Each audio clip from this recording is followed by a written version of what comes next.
Hello, Corbin students. My name is Tim, and I'm going to be your prof in this course called Fulfilling the Church's Purpose this term. And it's been a joy for me to be able to be involved at Corbin in this way over the years. I am a pastor here in Salem. I've been at my church for 30 years, and during that time have loved our relationship with Corbin. For almost 20 years, I served on the board of trustees, and over the last 5 years or so, I've been enjoying teaching as an adjunct there. We have Corbin students that have always been part of our church. We have interns every year from Corbin. We have faculty and staff, and so it's just been a joy to have this relationship. I'm glad for the opportunity to meet with you in this way. If you haven't met me before or haven't taken another class from me, it's going to be fun to get to know you and work together as we walk through the course on fulfilling the church's purpose. And as we get started today, I want to just kind of walk through the format of what the class will look like and try to give you a bigger picture of the things that we are going to do together as we work on the content for this class. And so let me see if I can get this set up here. Yeah.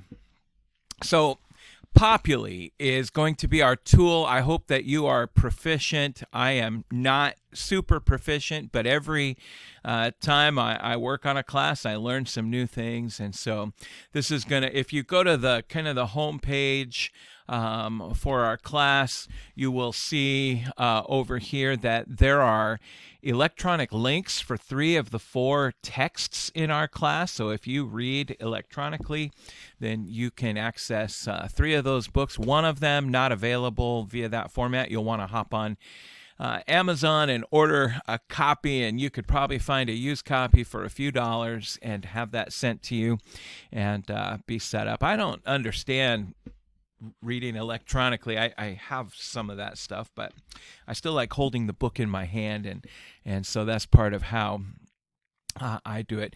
But here at the bottom part of this homepage is our syllabus, and so I just want to take a little time and walk us through.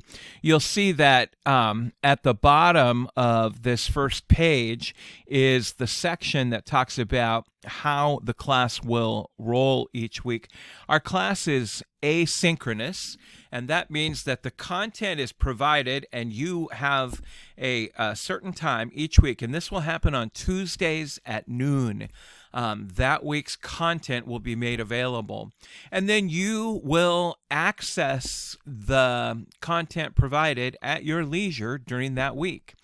And so each week on Tuesday, that week's lesson will come up. I'll have some instructions for you of what we'll do. There will be a lecture or an interview. There will always be some projects that we will do, some class participation via maybe message board or discussion threads that we will do. But those will always be available on Tuesday at noon.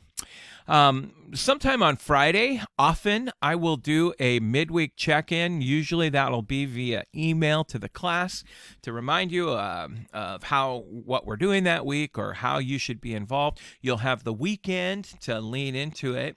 And then on Monday, all assignments are due.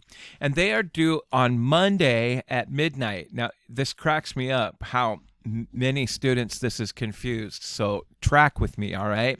Monday midnight is actually Tuesday at 12 a.m. They are the same. They are simultaneous. So whether it says Monday at midnight or Tuesday at 12 a.m., which in Populi, it'll tell you Tuesday 12 a.m. is when things are due. Those are the same time, so don't get tossed by that. And so you turn it in Monday midnight, which is Tuesday 12 a.m., and then on Tuesday at noon, the next week's content will be available to you. We have four texts that we will read together in this class. And so the first text is this book by Mark Dever. It's not a long book, it's about 160 pages. This is a theological book. This is a book on doctrine. What is the church, and how should we understand God's design of the church? And in our course of fulfilling the church's purpose, this book will be how we will begin our studies. You'll want to get reading this now. A reading report is due at the end of the month. That'll be our first reading report due. And so you've got several weeks, but don't delay. Get on it now. After we read that book in January, in February, our second book is this book by Kevin DeYoung and Greg Gilbert, and it is called What is the Mission of the Church? Subtitle, Making Sense of Social Justice, Shalom, and the Great Commission. And I love this book. DeYoung has done a great job of helping us think about why does the church exist? What is the purpose of the church? And how we pursue the purpose of the church? And how does the purpose of the church touch on issues like social justice and like the Great Commission? And so this is going to be a great read, and you will enjoy that. That'll be our text in the month of February. The third one coming up in March, and this one's not available electronically, but this book is called Being the Church in the Multi-Ethnic Community. It's written by Alan McMahon and Gary McIntosh. Until a few years ago, Gary was a professor in our DMin program here at Corbin. Gary has written a ton of books. This is a sociological approach. It's filled with data and statistics and understanding how our country is changing dramatically before our eyes and becoming multi-ethnic. And how does the multi-ethnic makeup of this nation affect what it means to fulfill the church's purpose? How do we make disciples of all nations, and what will that look like? And so, again, this book you're going to have to purchase, and I would encourage you to just go to Amazon and you can find it there. And that'll be our text primarily in the month of March. And then in April, we will wrap it up by reading Robbie Gallaty's book, Replicate. And this book says how to create a culture of disciple-making right where you are. This is a great book because this will give you a snapshot of how one local church pursues its purpose.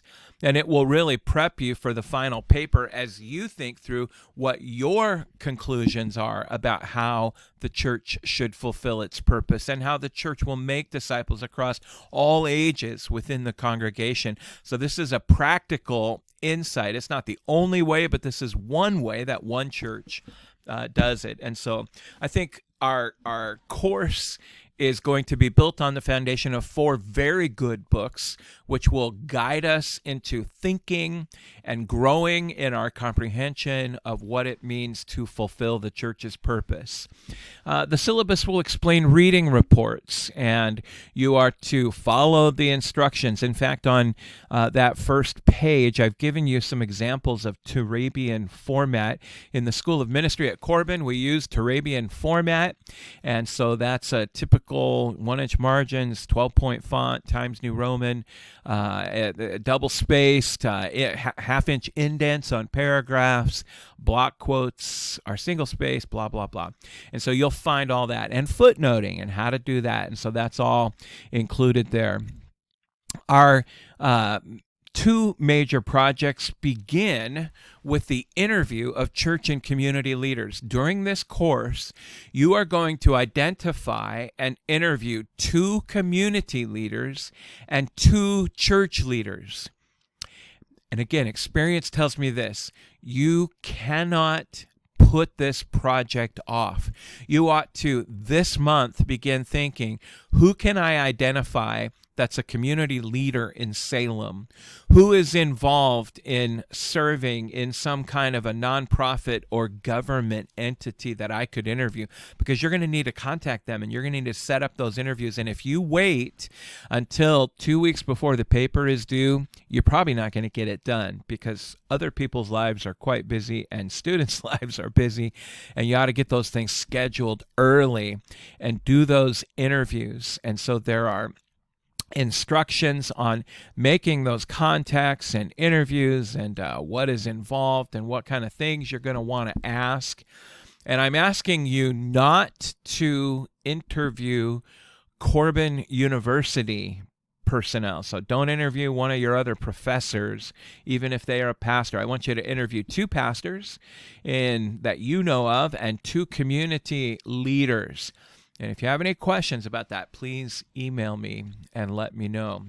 And then at the end of the term, our kind of summative project is a full-on scholarly 12-page paper on your design of building a disciple-making culture in a church. It could be an actual church that you're part of.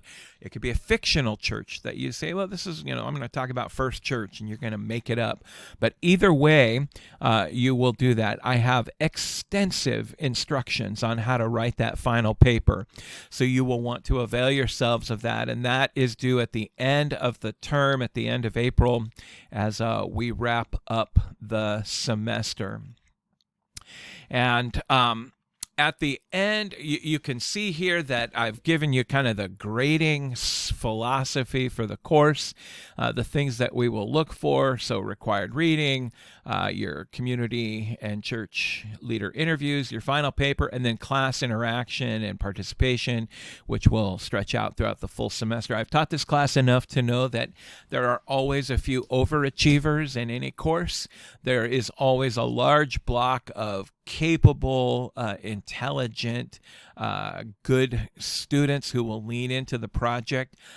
This class is part of the grad school program, and so while undergrad students are permitted to take it, this is actually a grad school course, and so because of that, it is reflected in the reading and the projects that we will do, and so you'll want to give it a good effort. And in times past, I've had students who maybe didn't give the course their best effort, and that reflected in their grades. But I know that will never be the case for any of the students in this semester, because you're all way too proficient and diligent to accept anything less than a satisfactory grade. The rest of the syllabus gives some policy stuff for the school. And then down here at the bottom is this schedule of assignments, and it will show you, the months in January, February, March, and April, and how the course will unfold and what are the content of each week. And then I've listed for you the projects and class participation things and papers that are due for each week throughout the class. And our class is going to begin here with a focus on class introductions. So here's what I'd like you to do. I'd like you to sit down this week in front of your computer or your phone, and I'd like to have you do a short interview, maybe 5 minutes. And I want you to tell us a little bit about yourself. Who are you? Where are you at academically? What's your program of study? Where'd you come from? Where's home? And then I'd like to know, are you involved in a church here in Salem? And tell us about your church that you attend and the ways that you are involved there. And then a little bit about your spiritual background. How did you come to know the Lord? If you can put that together in a brief little 5-minute video interview and share that on the assignment link, we can get to know one another as we begin. And so that's how our class will launch. In the syllabus is contact info for me with my email. If something should ever happen, I do have an office here in Salem. I pastor at Bethany Baptist behind Trader Joe's on South Commercial, and you're always able to reach me here during office hours if the email thing isn't working for you, but I will look forward, and then I'm available anytime you have questions or feedback or something you don't understand. Just reach out and let me know. And I will look forward to the time that we will spend together this semester. May God bless you as we launch this January in this new course on what it means to fulfill the church's purpose. God bless you, and we'll see you guys real soon.